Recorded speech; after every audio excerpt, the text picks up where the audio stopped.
DC, Virginia area. Very good. So right now I'm in Maryland. Awesome. But it's fairly close to the DC area. Cool. Well, here we are. Looks like we're a small group, and I would suspect some people might be jumping on. When they do, they'll catch up. We're going to begin. And so it's really great that we are all here. I suspect people are out in their yards and gardens and all that kind of stuff. I know we've been having some discussions here on the call already about what we've been creating in the yards and gardens, and it's an exciting time with that, isn't it? Yeah. But so here we are studying reality transurfing, and we're coming very near to the end of it. And I'd love to hear if anyone has any perhaps insights, special, I don't know, like Yolanta, you've read it a number of times, and I'm guessing Abria, you've read it once. Are you staying up on top of the reading? Yeah. Okay. Yeah, good. I'm pretty deep into the book. Yeah, I'm working on it. I was waiting for the group to catch up to me. Oh yeah. So, what's your pearl of wisdom you have to share with us about the book so far? To be less overly invested in putting importance into things. So but actually figuring out ways to do it so you can apply it to your real life without making that important either. So it's really tough languaging, but bear with me when I say everyone seems to, when it comes to money, right? Everyone who's older doesn't care about it, seems to actually get more of it than the people who are younger and, just really ambitious. It's just kind of that's what I feel like is the core of it. It's like when you care less about something, or, a little bit less, and in a way where it's not important, not care less, but it tends to come. But if you harass the thought, or if you overly think about what you're trying to attain, it tends to slip away. And I also, the pendulums, it just goes deeper and deeper. It's great. I love it. I love the concept. There's definitely the way the languaging works, the way I interpreted it, it allowed me to actually, I think, see some results in my life. Awesome. Can you share one little thing? Something you're really excited about? Yeah. It was a job I was working, and it was really, really hard. It was 12 hours a day, 6 days a week.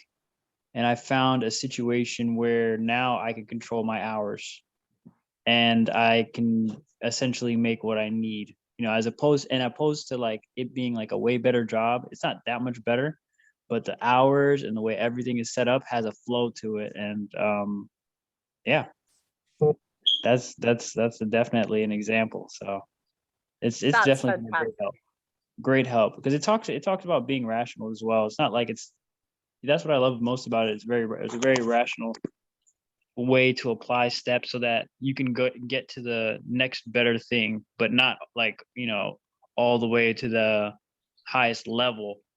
So just some things that work for you. You may have to take a pay cut, but everything else in your other aspects of your life will begin to grow. So that's what I've experienced. So cool. Thank you for sharing. Welcome to the call, Blair. It has been a really long time. Great to see you. Have you been on the call yet? I've missed a few. Have you jumped on yet? No? Well, welcome. Great. And you know what? We're coming almost to a close of this book, and so you're going to get the best of. So great time to be here, I think. And Juan we'll all really do our best to catch you all up, won't we, you guys?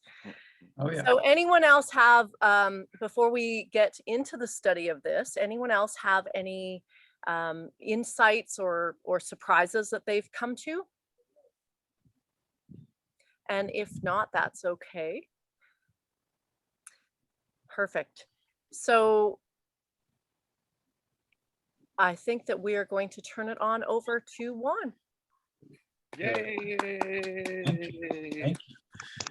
We're missing our loyal loyal members. I know. I think they're all they got caught in the garden, I think. We'll drop in front. Yep. Doing the We've got Yolanta. We've got Yolanta and Abria. You're and loyal. Blair. Yeah. So well, Because I love you. If it wasn't for that, I would be in my garden. very good. That sounds like a plan anyway. We tried. So we're gonna have fun today. This, as Teresa was saying, we're pretty much on the. How many more chapters we have to go? I think. Yep. One One and a last one, and we're done with this book. You know, this is what chapter? This is chapter 18. We've been doing this for a while now. So, Bria, I'm glad you've been reading the book. I'm not sure if Blair has any exposure to reality transurfing. Could you just give us a wave? Yes, no. This is the first time you're going to listen to this stuff. You know some of it. No. I've asked him to unmute. Maybe he'll answer. Yeah. Hey, Blair, do you have any experience with reality transurfing? You may be doing something else. Anyway, the reason is I wanted to make sure we know if we can just flow with everything that we know, or we have to slow down. Very good. Okay, so we're going to dive into chapter 18. Last time we actually touch into the mirror, right? We talk a little bit about how the world behaves like a dual mirror. And the fascinating thing about this chapter is that he goes through all the rules to not only learn, but understand and master in order to be able to create the reality that we want to create. So this is one of the juiciest chapters if we actually pay attention to it and make sense, as Abria was saying. It's very, very down to earth, but at the same time, you need to be very alert. And it's based on all the concepts that we've been reviewing in the past few months. So let's all have fun here. Let's all together. This is going to be an interesting hour and change.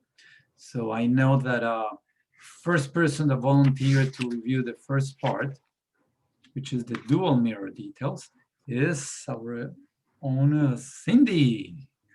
Woohoo!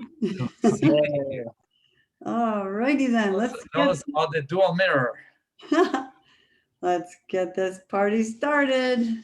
Okay, so the dual mirror, the first section of the mirror world chapter, talks about how dualism is a huge part of our world. Okay, and what it talks about is how opposites, aka polarities, are everywhere, and how reality is manifested in both the physical and the metaphysical worlds. So here's the thing. In a mirror, you are a real, living, physical thing, a person, obviously. Your reflection in the mirror, though, it has no material substance, okay? So it's metaphysical, but just as it's just as the real person standing in front of the mirror. And this translates to the entire world as being seen as a gigantic dual mirror, with one side being the physical universe and the other side being the metaphysical alternatives space. So the material world in this dual mirror are intentions and thoughts of God and all the living beings created by God, according to Vedam Zealand. And the alternative space is like a matrix. It's a template for the moving of all matter. So this space is where what can happen in the material world and the infinite possible realities that are out there. So scripts and scenery make up a sector of the field, which is represented by each alternative. So this is what moves matter. So the world is separated into two halves, the actual material world and the imaginary. And we understand the physical world, which is where all living beings are.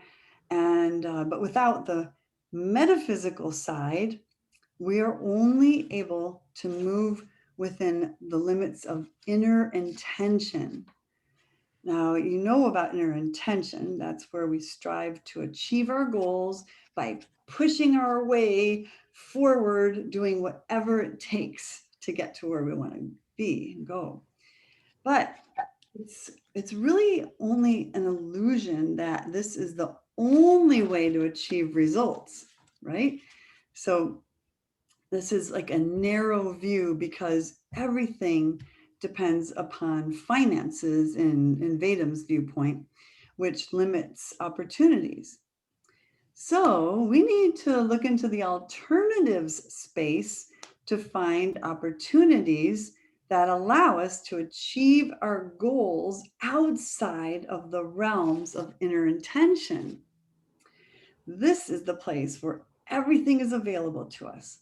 Thought, energy, and the things that are happening in the subtle planes are very important, but we hardly notice the cause and effect in the subtle world, even though they are responsible for more than half of our reality. So everyone goes through life with their thoughts on one side and direct actions on the other. These create layers of the world, and these layers form reality, making up our way of life. So inner and outer intention create an individual layer of reality, and whatever we expect to happen will be realized. The world, it gives us what we order. We create the layer of our world with our thoughts. There are mirror principles. And here we go, mirror principle numero uno. Okay, that is the world is like a mirror that reflects your relationship to it. So when we wonder why our worst expectations come true while our dreams don't, the reasons can be found in the second mirror principle, which is that reflection is formed in the unity of heart and mind. Okay, outer intention, which is where the sector of the alternatives space that corresponds to the image of our thoughts comes into play with unity of heart and mind. So the two things that being there's the two things that being heart and mind together are, or that bring, sorry, the two things that bring heart and mind together are fear and aversion. And when someone hates, they usually do so with all their heart. So an aversion comes into play with the things that you want to avoid. So in the material and metaphysical world, heart and mind come together, and the thought form is realized in physical reality. And that's how we get what we don't want. Our desires aren't fulfilled as easily because unity is rarely achieved.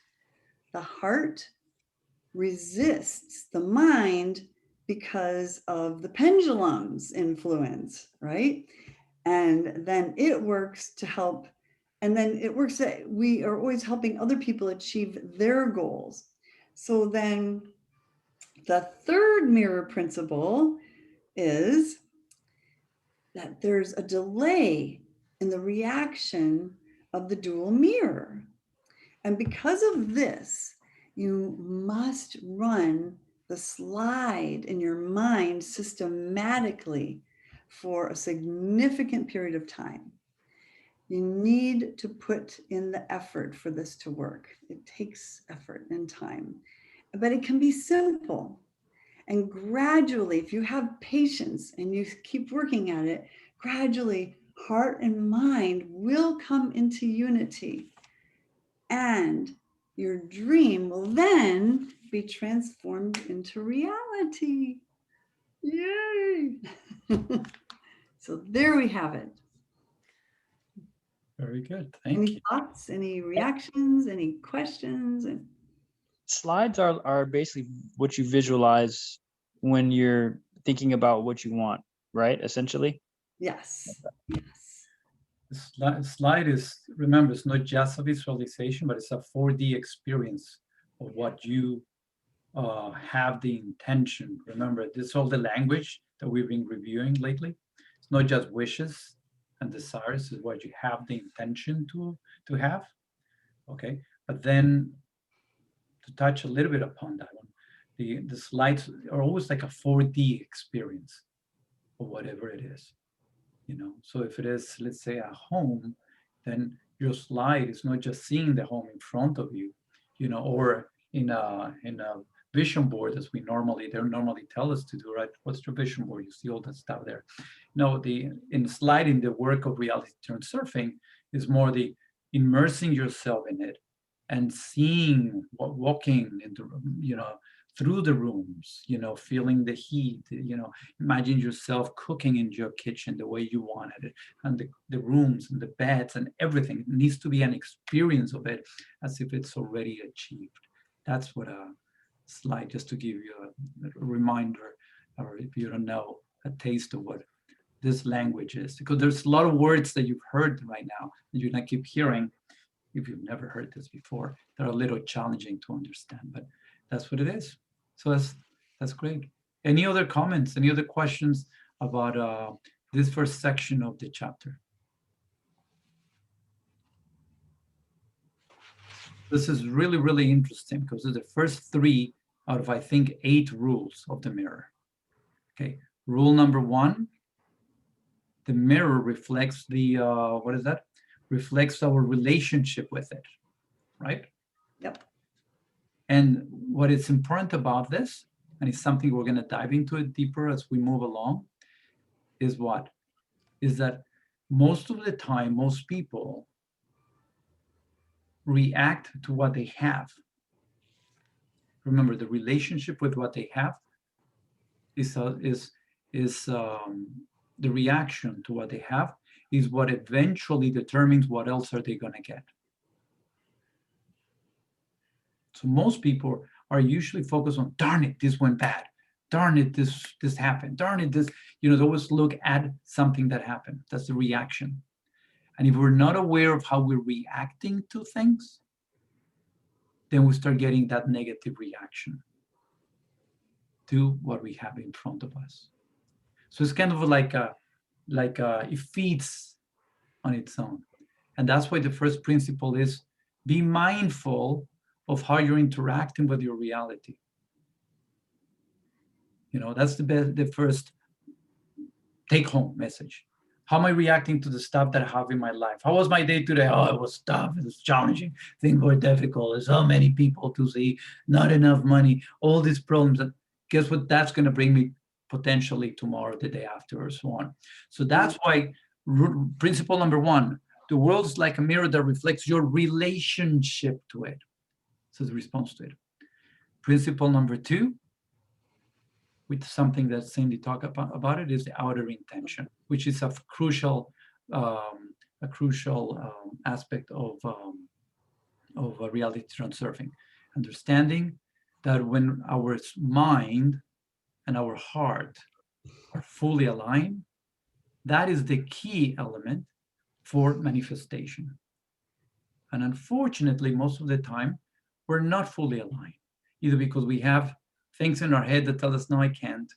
That's too difficult. That's too much. That's too complicated. Or because we have these emotions that some of us harbor more than others. The fear, the stuff that Cindy was talking about. So, but that's the second very powerful point. And the third one, which I love the way he focused it on on how to deal when, because the second point is a challenge to have, is mastery, okay? He said you can use the third point to make sure you achieve what you want, which is be persistent, right? Because there's a delay on how manifestation occurs in the real world. So yeah, you want to be right now gardening. Well, guess what? It's going to take you a little bit to go outside and make sure there's daylight and the situation, the conditions are perfect for you to garden what you want to plant at that given moment, right? Well, there's little delay on how things manifest, okay? But if you persist, if you keep that in mind, you say, okay, at this time, now I can do it this time, then persistence is the key word, which are the elements that Cindy just ran us through. So I like Touch to look at these principles as what's the purpose behind them. So one is watch how we interact with what happens. Two, be clear on what is it that you want and be mindful of the thoughts that you have and the emotions that are connected with that you want, because the more aligned they are, the higher the chances of achieving it. And three, even if we have a challenge aligning those two things, the next thing is to work on our slides. What is that we want? See it very clearly, live it as if it's already achieved. So in that way, the reality, the way you want it, will manifest. So that's really good. So thank you, Sim. So then the next chapter on this, the next section was the reality amalgam, right? So you said amalgam. And this is interesting too. This has a lot to do with how we take life. What's the sense that you have on your life? It's almost like when you add a little spice into your food of some type, and it makes it taste in some special way. So that's my understanding of these, the bottom line in this section. We can, if we're mindful, we can always keep like a little flavor to what life is really about for us. It's like a reminder. No matter what happens, we could always keep that other flavor. So the one that he talks, Vadim talks a lot about here in this book is, my world takes care of me. That's his amalgam, okay? His word. Something that we could use it, all the time whenever stuff happens. My world takes care of me. So this happened. It's okay. My world takes care of me. Something terrible happens. My world takes care of me. That's one of those. Are there some other words of phrases that you use when in general in your life? Usually, for some reason, I've always used the I'm blessed, I'm protected. I'm blessed. Whenever things happen, I know I'm blessed, for good or for bad. But it could be anything else that you've used. Whatever in your life, you said, oh, this is a great experience. Everything is an experience in my life. I'm here to learn. Everything happens for a reason, and for a positive way. That could be another way of always keeping that in the background when stuff happens. Because sometimes, yes. I say it's all for me. What is that? It's all for me? Mm-hmm. I like that one too. Yeah. Yolanda, anyone that you use? Let me see if I'm okay. No, I kind of like that the world is taking care of me. So yeah, I like that one. Yeah. But Yeah, thank you. And it's just the reminder to always look at this. Is something that's the flavor on this chapter, because it's being like principle number 1, be mindful of your relationship with the world. Okay, we tend to be trapped by the bad things that happen. Oh, this happened. There was another war, some more drama displays, all that stuff drags us into the negative, So it's very important to keep that, what he calls, that little taste, that little reminder. The best, is happening to me. My world takes care of me. We're blessed. It's all for the good. There's something to learn. Whatever else that you want to use. I think he has a whole bunch of sayings. For example, let's see this. It's a reminder to always stay focused on the positive, right? So make it a rule to consciously control your outlook on life. That's the recommendation. Make it a rule to consciously control your outlook in life. Always, always show patience and self-control. So, I like this one. However, all linked to the same concept. However circumstances unfold, your reaction must be unwavering. You know, my world takes care of me. It is essential that you learn to trust, he reminds us, okay?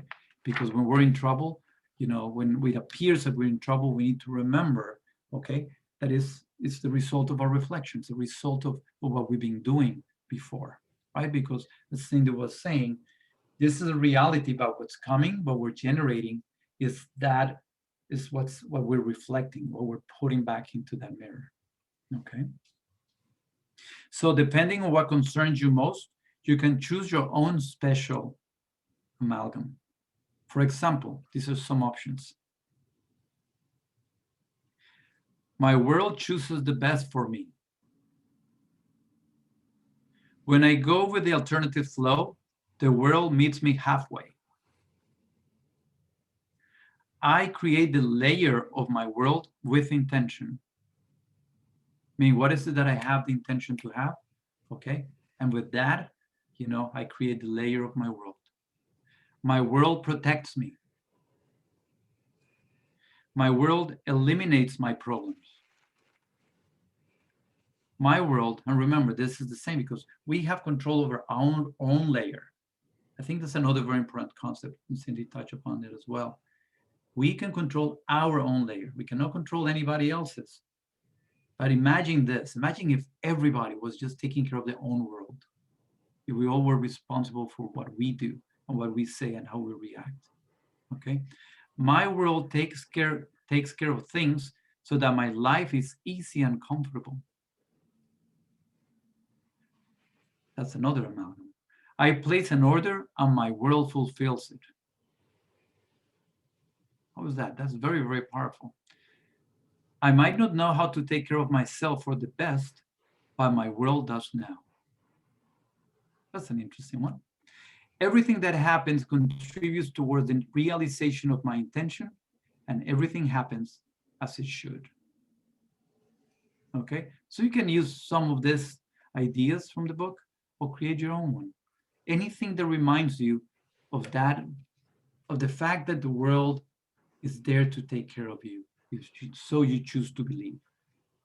Remember, that's the other very important thing here. You get whatever you think it is. If you think this is a boring meeting, it's gonna be very boring. If you think it's kind of exciting, you'll find the excitement on it. You know, if you think it was funny, there's gonna be lots of fun. The universe, just as a mirror, reflects whatever your interaction, your connection with it is. Isn't that incredible? So that's a concept. We're going to keep repeating it because it's something we hear, but it doesn't land until eventually it lands. Next, anything on amalgams? In other words, what's your word? Use a word. Choose that one. My world takes care of me. If you just want to keep it simple. My world takes care of me. So always remember, no matter what happens, my world takes care of me. Okay. Next section, chasing your reflection. Which one are you presenting, Yolanda? I forgot. The world comes to me. Beautiful. All right. That's towards the end, right? Yes, I think so. The one before the last. Beautiful. I want to make sure I don't skip you. Good. So chasing your reflection. So we're talking about Cindy mentioned thoughts and emotions. Those are the ones that create everything that we have. We think about the things we do not want, and we do not want the things we think about. Isn't that crazy? We think about the things that we do not want, and we do not want the things we think about. That is crazy, but that's what we do. It's the paradox. And that's the reminder What are we thinking? And he gives us plenty of examples of that. What happens when a person feels hate? Everything reflects hate. It starts to happen. There was plenty of examples of things like that. What about the pessimist? Same thing. Everything comes negative. Everything is the worst. If you start thinking about disease, guess what happens? You start seeing disease everywhere. Okay?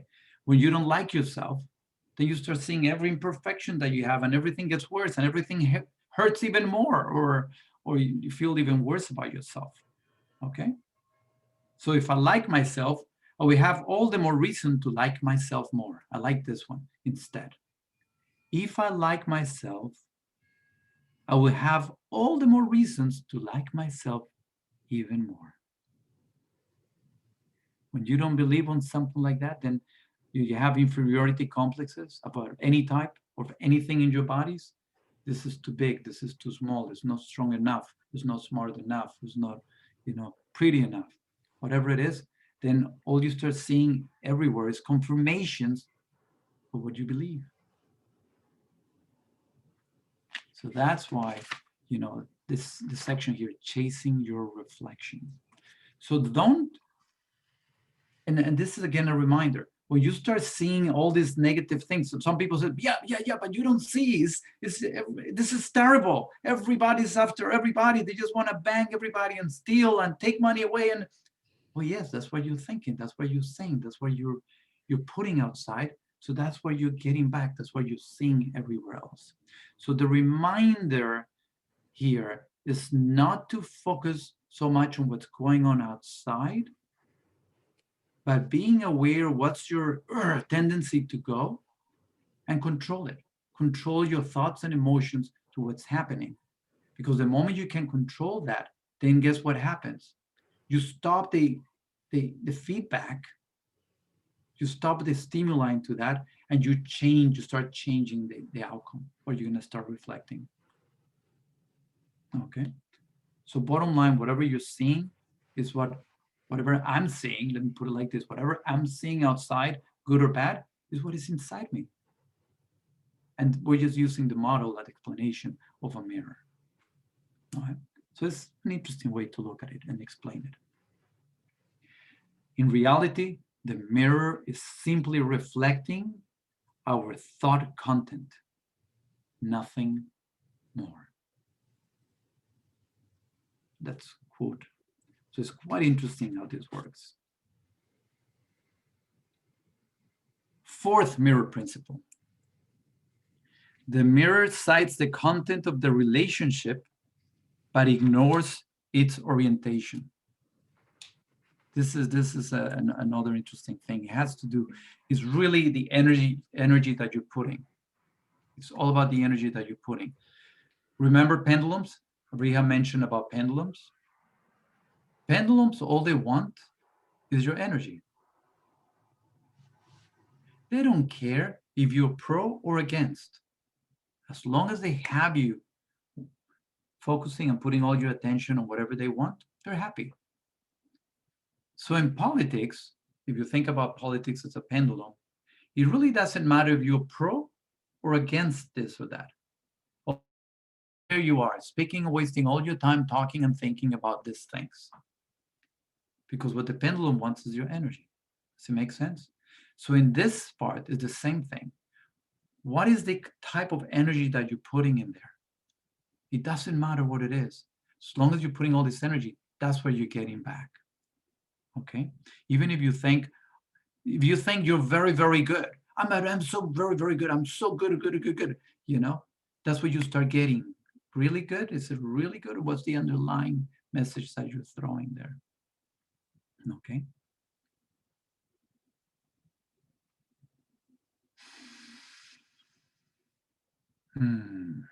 So the mistake we make, taking another quote from the book, is that we stare at our reflection. This is the whole problem. This is what, and instead, what we should be doing, first of all, we have to end the chase after our own reflection and stop for a moment. This means dragging our gaze away from the mirror and letting go of the inner intention to shift the world in the direction you want it to go. Because we didn't even talk about this. Sometimes when we know that something is going in some direction, we fall into the trap of going after that and trying to change it. When we know by now that inner intention, which is our effort, personal effort, takes a lot of energy. You want to change somebody's point of view, boy, first you can't, but you can waste a lot of time trying to achieve it, right? You want to change some circumstances. Whew. Now remember, your biggest power, our biggest power as humans is in our own world, okay? In what we think and what we feel. And that's the reminder. The rest is a big effort. Have you tried fixing things for others or fixing things outside, outside your own little world? It's very complicated and it takes a lot of energy, okay? So that's why the reminder, okay, is first of all, stop, become aware of how you're reacting to things, okay? Let go that urge to change the world. In my field, that's what I do. I'm all the time trying to fix and correct and help. And I'm sure most of you do as well, since you're here, okay? The moment you stop and you let go, then the moment that your response to what's happening changes, then you start also seeing changes on the reality that you are witnessing. And that's what happens. The world will come to meet you.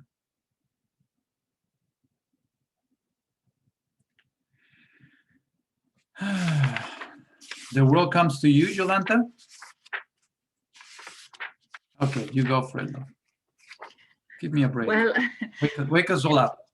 It seems that Vadim must be doing a lot of repetitions because between Cindy and you, you pretty much said everything that was to say. So pardon me if I sound very repetitious, but maybe I'll try to put some kind of twist on things. I think that's the beauty of it, Yolanda. The way we all say it in a different way that lands differently. Yeah. I think these principles are all powerful, and sometimes we understand them, sometimes we grab them, but I think repetition is a big part of this. And maybe the way, the examples you're gonna say, the way you transmit it will make it land on all of us. So we welcome your explanations and your understanding of it, Yolanda. Yes. Yeah, so like, Cindy said that the word that the word is that the universe is a duality, right? Although, let me be controversial right from the beginning, I mean, it is a duality. It's a kind of working concept because there's a matter and there's an energy. But actually, the universe is actually a unity because the matter is an illusion, right? On the subatomic level, there's no matter, everything is energy. So actually it's a unity, but it is a duality, right? For us, it's a duality, right? Because we have the ego selves and we have the quantum selves, right? So there's that physical reality, and the physical reality is the reality that we can experience with our senses. So that would correspond to whatever we can see, hear, touch, smell, or what's the last one? Taste, right? So that's our physical reality. But there is another reality, which is like Cindy pointed out, it's a metaphysical reality.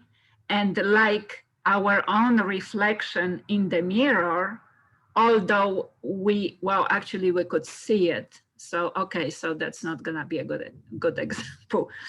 So there is a reality which we cannot experience with our senses, but that particular reality, which is in the space of the alternatives, we are part of it, and through our quantum self, and we can experience it through our feelings, thoughts, and intuitions.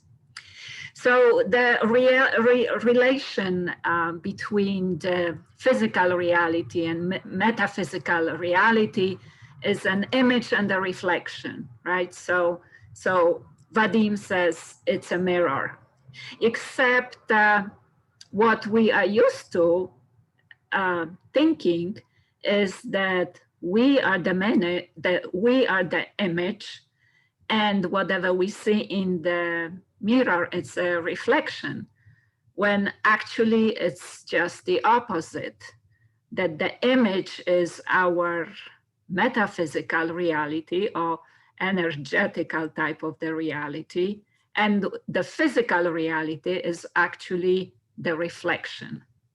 So we already established that. So Yes. now, here that's a very powerful concept, Yolanta. Thanks for bringing it up. That's very, very powerful concept. and so that's what all the problems begin. That we have that physical reality, which we are very attached to, because the physical reality, it gives us our identity, right? When when we relate to each other, we pretty much relate because we have the physical body, right? That's our point of reference.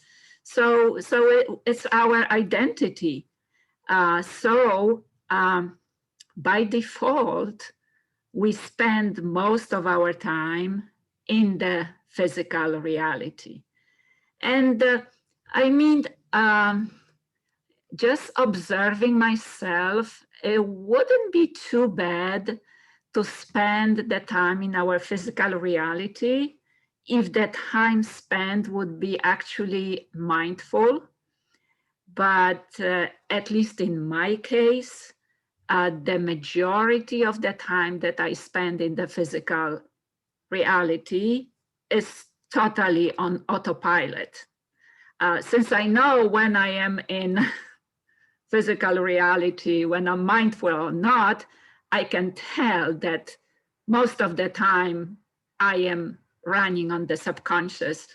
I guess, we are the victims of the civilizations, and yes, maybe, when we wake up, we have some time to kind of bring us into our day, run the slides, and think about things. But once we out of the door, it's pretty much the subconscious takes over, because there are things that they have to be done.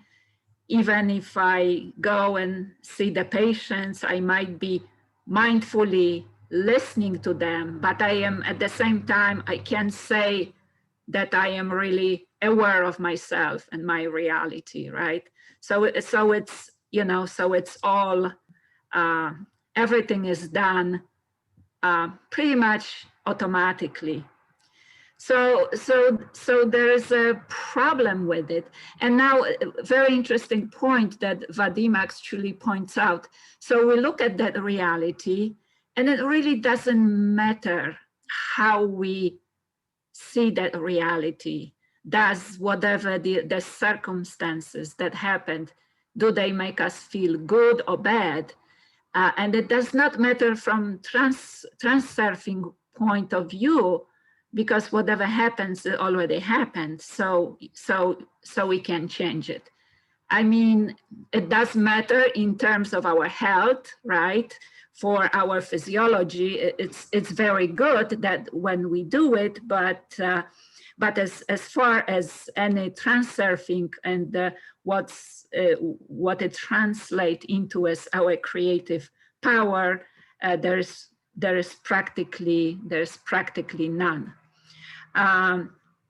We and Cindy already spoke about it, that the only little creativity at our disposal for affecting our outer world is the inner intention, right? So outer world, inner intention, and inner intention is our muscles and our money, whatever money we have and whatever power we have to change things in our favor. And this is not always very, very effective, and quite frankly, it's non-effective, because once we in material reality, the choices are very, very limited, and we wind up competing more or less for the same thing. So, so what we have to do is kind of like, I think Vadim says that our reality, it's for us kind of like peek into it. So we don't stay in that reality, even if it's a wonderful reality, because if we stay in it too long and start doing whatever with it for too long, then there's always a danger of the balancing forces. So our role is pretty much to be creators. So if we are to create, we cannot stay in the physical reality, because there is not that much to create over there. So this is our outer world. We, most of the time, subconscious. Then on top of it, we have a built-in negativity bias. So we have the tendency to assess the situation negatively and concentrate of what we don't have, or of what we do not want. Okay, so we're pretty much screwed there. So let's move to our inner world, right? So in our inner world, we have, so our best tool is our thoughts, right? So it's the process of thinking. So this is the most powerful tool that we have to tackle our inner world and to kind of handle it. But then again, so like coming a little bit closer, thinking like what thinking is, what does process of thinking involves. So if we believe in the, in the quantum physics and the scientific, all the scientific proofs that the thoughts are not in our brain, right? So thoughts are somewhere, and our brain is the apparatus that we can access our thoughts. So what happens the moment the thought comes to us? What we do, the way we process the thought is that we give it a meaning, okay? And the meaning to each thought is in the mind, and mind is a kind of the universal, and gives us the possibility to pick any meaning to the thought that we have. But because we are conditioned, we have a tendency to pick the same meaning. Okay, I think this, that means this. I open my wallet, there's only 20 bucks. I am poor, right? Or whatever. I flip the switch light, there's no electricity. I am poor. My light was, my currency has been cut off to my house. So that's what happens. So we have our thoughts, but unfortunately, by default, again, we go to our conditioned thoughts.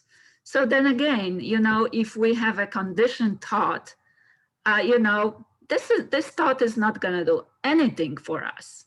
And pretty much pretty much nothing, right? But the mind, being a universal mind, is, like I said, every possibility is there. So other than using conditioning, we can go to so-called fundamental creativity, which means that for the same thought, all of a sudden I can pick entirely different meaning. And this is kind of our way out of it. So I forgot to say one thing kind of important when we were in our outer world, that Vadim is talking about, that the mirror circle. So when we are attached to our outer world, that's the way it looks like. So we observe the reality, right? Then we have a thought about that reality with the meaning, which is our attitude to the reality. And then the mirror, being a reflection of our attitude, collapses in the reality exactly what we were, the way we interpreted it, okay? So, and that keeps going, over and over and over, and we get screwed more and more and more. That's why he said that poor are getting poorer and the richer are getting poorer, right? So I supposed to say that before I went to the thought, right? So the thinking is supposed to be our way out, but like I said, thinking anything except conditioned thinking, unless we already develop very appropriate meaning for each our thoughts, and we are using them habitually. But then even that will, no, it's best to try to get a fundamental meaning to all the thoughts. In that way we can propel ourselves forward. So now, so the Vadim said that in order for us, so how do we work with our image, right? Which is our inner world. So how do we work with it to create the outer reality that we really want? So he said that we need to have the unity of the mind and heart. And okay, so like, what is this? And how easy it is. I mean, like looking around, and thinking about it, it's not that easy. But, he wrote something very, very interesting. So that in that union, right, in the union of the heart and mind. So first of all, we know that those moments, the union of heart and mind, are possibility. Okay, so we know that. It's not that we believe in it, because remember, believe means you doubt. We know it. So there is unity of heart and mind. So that's one thing we know.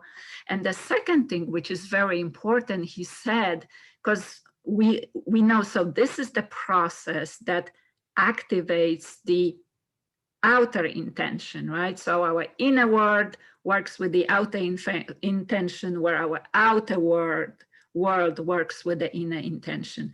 So here we have that outer intentions, which are pretty much close to the miracle. And he says somewhere that the outer intention absolutely loves the unity of the mind and the heart. So I think, at least to me, I kind of identify the outer intention with the purposeful work of God in the universe, right? Because looking at the universe, we see that the universe is purposeful. So if means that the universe is purposeful, that means every one of us has a purpose, okay? So we do have a purpose, and I think whatever purpose God has for us, it's realized in those moments when we have the unity of the mind and heart. So then we have that, what is it called? It's, it's called constructive interference. So it's called the constructive interference, that unity of heart and mind is at the same frequency that God's purpose for the universe and us at the same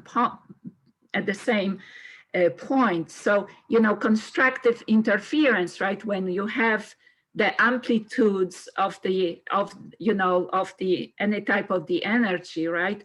When they are of the same amplitude and they paired exactly, the amplitude doubles, right? That's why when we achieve that unity of the mind and heart, God is, very, very happy and makes everything happens. So, so I think that's where I think the key is in that, to the explanation, at least to me, to the power of the unity of the heart and mind. And yes, the heart, since heart is an intuitive organ, right? So it's actually the physical representation of the soul.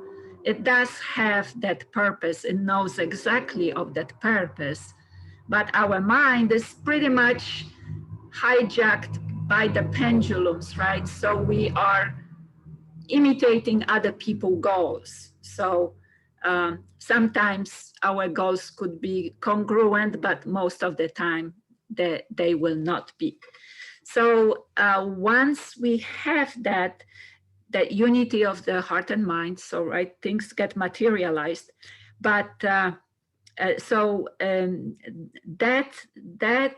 way of thinking, gets us out of that circle, that mirror circle, which was that we observe the reality, then we react to the reality, and when we get more of it.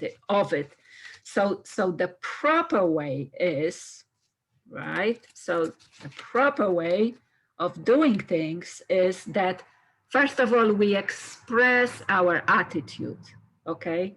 So once we express our attitude in our head, in our thoughts, with the way you think and feel about it, the mirror would deliver exactly that. And after that, we peek into reality. Okay, just all right, let me go back to what I am supposed to do. I'm a God's child. My job is create. And then, we already talked about that delay, right? That delay, that the mirror works obviously with that delay. That's why it is important to, to have that clarity of, of what we want. And that is not that easy either. It took me a long time to figure out what my goal is going to be in 2 years when my husband is going to retire and leave me alone at my work. So I was thinking and I have nothing. I couldn't make, I couldn't make it into a goal. So I was like, okay, I have 2 years, but I really don't know, what I want. I know I don't want to be running a busy practice all by myself. So finally, now I know what I want. I want to work 3 days a week, Tuesday, Wednesday, and Thursday only, 10 months a year, and for the moderate of compensation of 12 grand a month. So here is now I have that beautiful vision, what I want, have the slide, gonna work the details. So now I can work with it. So that's how important it is to have the clear goals. It's easier in terms of like material things. This is the house I want, or this is the whatever, the boat I want, or this is the plane I want, or the rocket, SpaceX. So it's a little bit easy, but you know, in terms of career goals, and you know, things are a little bit more difficult. So I'm kind of like trying to make those goals like much more clear in my mind.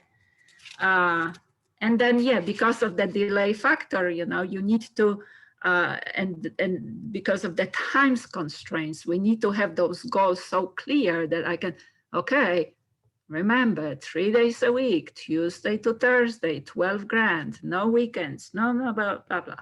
Okay, here's your goal. What do you think, Juan? Nice, you like it? I like it. And I think I'm gonna steal that one. I love it. Well, remember, it needs to be yours, Maria. Don't Yeah. fall for that. But, yeah, so this is, what she just so, thought is very powerful.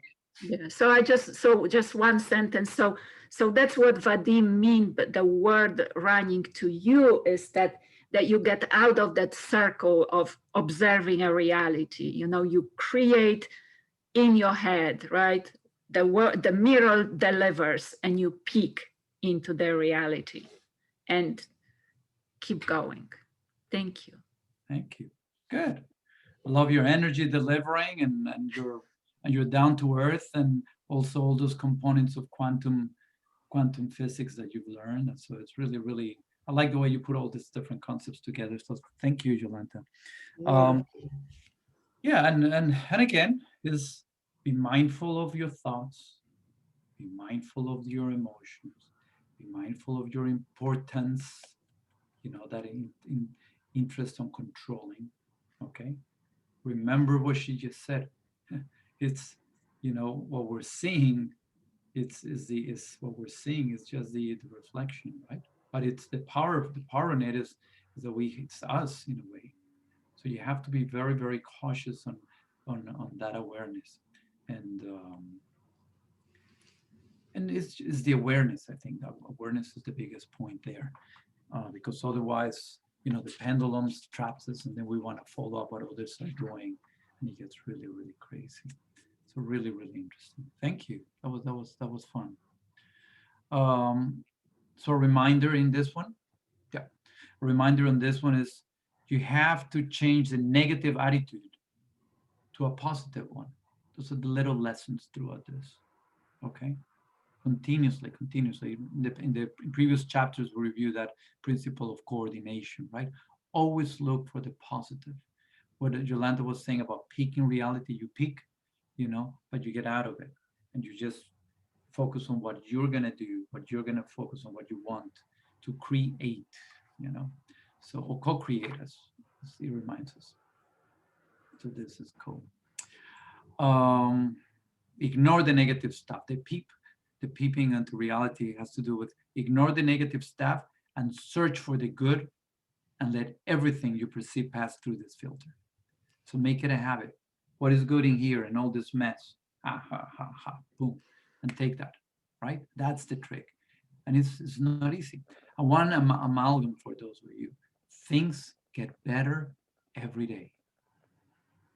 What if we practice that one? Things get better every day.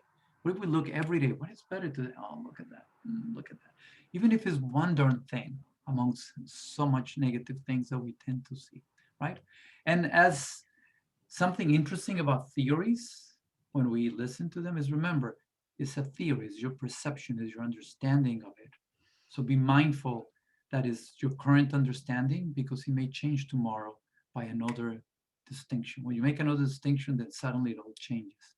So just a reminder. So this was beautiful. It was lots of fun. So managing your thought process, you can manage your reality. And that's how we can make reality come to us and meet us. So cool. The maker's intention is pretty much what Yolanda was just telling us, right? We talk about the fact that we're here with a purpose, and the trick, the art, is to figure out what that is for all of you, and to remember some of those principles that we just reviewed. You know, what brings it up is the alignment between mind and soul, and what that means is In which level am I doubting myself? Which level I have emotions that don't serve me, you know, and how could I work and process those? And how am I going to continue the process of working on my slide? So with persistence, as Yolanda was saying, once you have a juicy slide, something that you're really excited about, okay, how do you persistently focus on it, you know? And you drop importance. That's the other huge thing. Because it may not be 3 days, 12 hours, you know, it may be 2 days, 10 hours, you know, it's different. If it's 12 grand, the purpose, maybe it's just 2 days. It just don't stick into how it's gonna be, the only way it's gonna be, you know. That's where they talk about all the variations and the alternatives. You just don't know how it's gonna be. For all purposes, you may get three times a week, you may get somebody giving you a check, you get the lotto, or whatever else crazy thing. You never know. It's all interesting.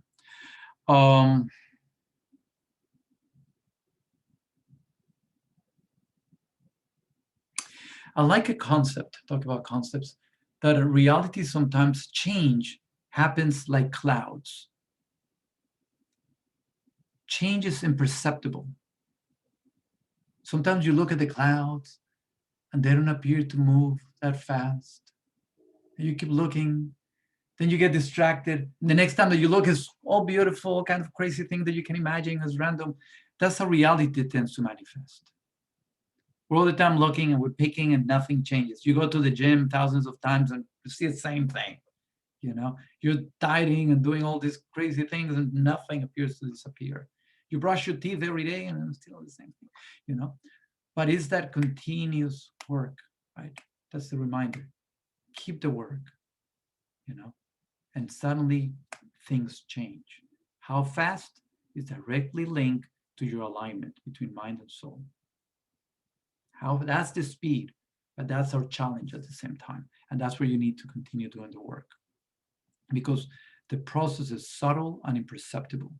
Okay, so we just have to keep working, because the moment we lose patience, you're like, but I've been doing this, I've been going to the gym, I've been eating well, and look, it's not changing. And then you start getting desperate, right? You start going for the cookies and for the bad things, and you forget, you know, then you lose track and you start getting back all you lose all the work literally that you've done. Okay, because remember, the mirror will always give us what we put in, mostly an attitude. Remember, that's the key word, the attitude that we put towards things. And of course, actions are crucial. If you're doing the actions that are not conducive to what you want, it's not going to work. Okay,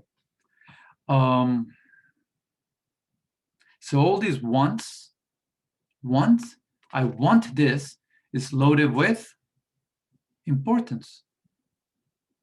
That by itself, I don't know if Blair knows this one, but that by itself is going to create, you know, a balancing force that's going to kick whatever you want further away. Fear, I don't think I can achieve that one. I'm afraid it's going to happen. What if when I go out and show my book, my creation, they say no, you know, and I can't let go because we're stuck to things. We hold on to things we cannot let go. Those are the three ways the mirror gets distorted and what makes it so difficult to manifest freely. The wants, the fears, and the having a hard time letting go. So keep that in mind. Where am I not letting go? I'm sticking to what's safe. Where am I afraid? Okay, and where is the attachment for what I want? I want this so badly, you know, that we messed up the simplicity of the manifestation. So that's an interesting, simple concept as well. He reminds us, it is important to understand that all you have to do is make an order. Make an order and allow the world to carry it out for you. That's powerful. Make an order and allow the world to carry it out for you. Okay? See if you can practice that one. And be mindful of what I just said. Where is the fear? Where is they can't let go, you know, and where is the wants, the importance, in other words.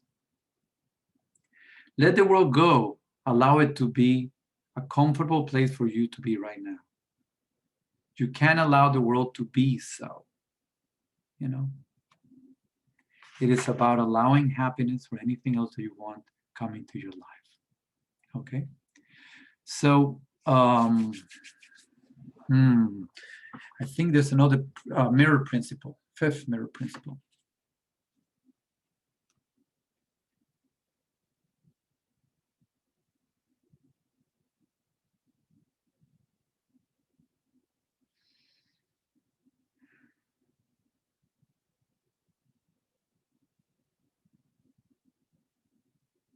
Oh, yeah. Your attention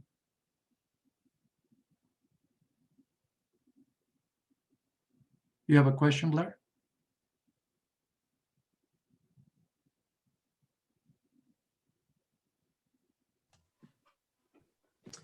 Not so much a question. I was just trying to find the intent of the group to see if this is a discussion or a sharing, or if it's to go through the material that was written or read over the week. Yeah, all of them, all of the above. Okay, so is this a good time to have an expression? Yes. Okay, so I want to start by saying what I know is I could take something in my hand, I let it go, and my guess is it's going to go to the ground. That's all I'm ever going to guarantee. That's the only true thing I'm going to say the next little while. Everything else is just going to be a perspective and a belief and something that might come out. I have no idea what might it be. What I've heard expressed, there's just this energetic feeling in the body that's just kind of like tight right now, in that all the things, all the goals, all the things, aspirations, dreams, desires, fulfillment, all those things that are worldly that the mind can create.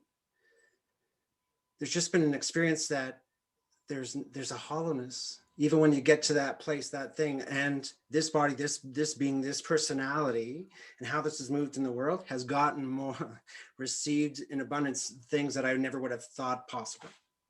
And there's never that resolve, there's never that settling, and there's never that grace. And in mind, the perspective that I have is like, oh, this mind it's a crazy drunk monkey that just doing what it fucking wants to. And as best as I got is to observe it, notice it, and know, not from the perspective that this is who this one is, the body, the mind is who I am, that voice in my head is not who I am. That if I let, I think what was referred to as the unity of heart and mind, and just let that be the extension of things, in that place of grace, there is no future, there is no past, there is only just the now, in the present, in this breath, and there is no aspirations for anything. There's nothing in the world that could be more beautiful in this moment, this time. That's the only thing I've ever have. And the mind creates this past and these patterns of creating things and seeing things and in a way to try to help keep us safe in the future. And the mind also goes to the future and tries to predict to create a safe path. And both of them are illusions. That future never actually happens. And when you these dreams and these thoughts and these things that come up, and that there are, they're long-term goals, like I can tell you, money won't be it. I've never met anybody that has met their goals of life and in abundance and ever thought, fuck, this ride, this grace, this human being is completion. And it's not even like in letting go of the mind and in that perception that we can create that and we can do this. And we have the will to be able to create something in a world that has 7.5 billion people and so many inputs and so many different things. And the world just is what it is. And this being, with much energy that's here, creates this.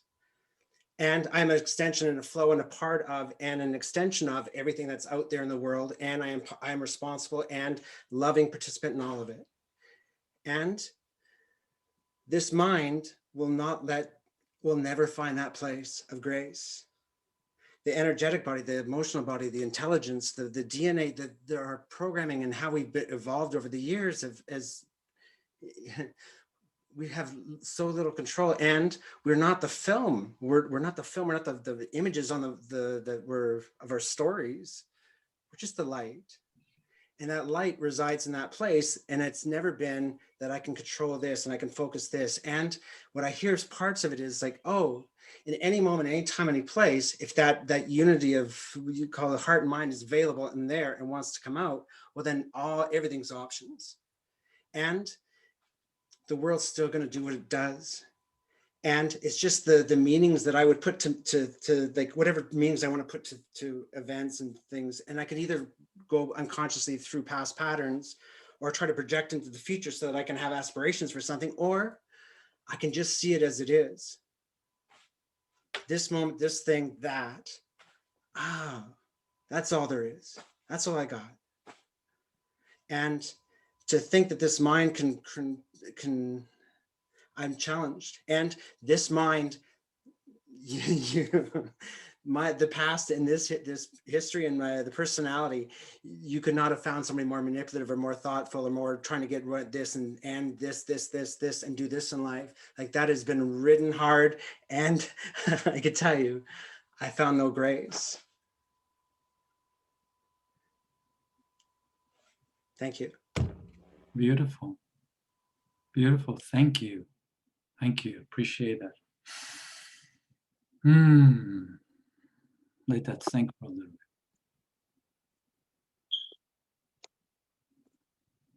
Found that very powerful. Thank you, Blair.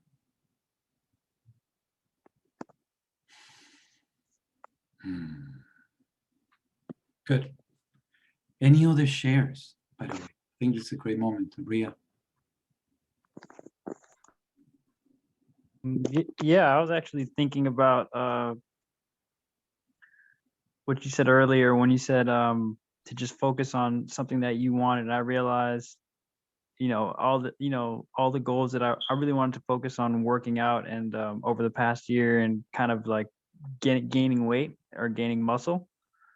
And it didn't really start to improve until I started where I was, as opposed to trying to add extra weight or focus on some type of crazy fitness goal that's like totally out of reach. It only really began to work when I focused on the things that were in reach, the things that were in my personal grasp, So I started doing this practice, this yoga teacher that I met kind of on the fly I met a yoga teacher and we just been working every week. And now suddenly I'm starting to see, after like a year of just working once a week, serious changes happening. Like a lot of kind of defects that I had in my body are starting to smoothen over. I could never like touch my toes. Now I can touch my toes. So it's like I'm gaining mobility and I'm gaining more access to my inner self than I've ever had before in my life. So it's like once you gain that, then you can build muscle on top of that foundation, as opposed to just building muscle on top of the defects and the deformities that you have. Why don't you just focus on your body weight, perfecting that foundation, and then you add the different layers. So I feel like the way transurfing kind of comes into that was I was kind of feeding into this pendulum of like overly working hard to get gains, when really I was just kind of doing stuff on a poor foundation. But when I just started to focus, not really care what I was doing, and I actually basically did the most minimal workout ever. It's not really a minimal workout. Yoga is kind of hard, but it was just the most flowiest thing I could have done. And then now when I go back and when I lift weights, I'm able to lift much more weight. I'm able to do everything.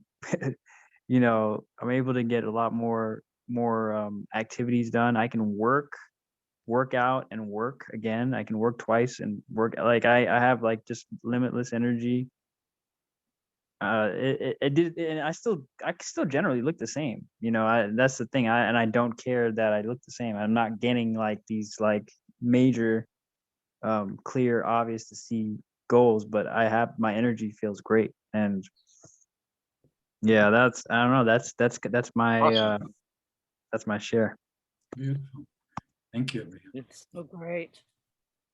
Anybody else has any other shares? Good. Good. Thank you. That's really cool. Very good. So, yeah. I think we went through most of the important points on the on this chapter on the reminder of what a mirror world is and the effect that we could have if we choose to have it or not. Okay. And sure enough, remember, at any given moment, whatever we are, as is being shared, whatever you are, whatever concept you have of reality, of life, of beingness, okay, that's what matters. And that's where you should, as you were saying, Aria, you should start from and build from there. You know, whatever your focus is, let it be, you know, and listen, be open, you know, to whatever arises, whatever you're exposed to. Because what was one of the lessons today? Be alert. What is good in here? What is good? What did I just listen to that was really powerful that I could take? Because the world always takes care of me, right? If I choose to believe so too, right? So it's so beautiful. It's always looking for what's the positive in all this here, which is good. Awesome. So Teresa, what are we doing next time that we meet? Next time we meet, we are studying Gatekeepers of Eternity, and that is on May 27th in 2 weeks. All right. So those of you that are interested on taking a pick and looking, you know, chapter 19, what is there on this book's wisdom that might resonate with you and that you want to come and share? You're more than welcome, okay, to come. And I mean, again, that's the intention, to share. Where could we apply this? What's our understanding of what's going on? What's your beautiful understanding, you know, of how could we apply this? Because this is not about somebody teaching, because teaching sounds like somebody knows more than the other. This is all masters at play. We all come with incredible experiences, okay, and incredible awarenesses and incredible power, you know, and such we have the ability to share, you know, and be heard, you know, and maybe influence, impact on somebody else. So it's awesome. So thank you for joining us. We'll see you in a few weeks, and we'll probably will be closing this book, which is quite interesting. Okay. Oh man, I've been following this on YouTube. It feels surreal to be to finally have caught this, because I've been following this the whole way through. So I'm grateful for that. Beautiful. Okay. Yay. Okay. Awesome. Yeah, it was great to have you. Hopefully, we'll see you in a few weeks. Okay. Okay. All right. Celebrating us all. Yes, good job, Absolutely. everyone. Good Fantastic. job. Very good. Take care. Bye for now, you guys. Have a great couple Okay. weeks. Thanks, Yolanta. That was very good. That was awesome. Thank you, Talanta. Yeah. That was awesome. Thank you, Teresa. Thank you, everybody. Yep. So Cindy, great, Juan, everyone. outstanding. Claire, thank you. That was awesome, brother. Good night.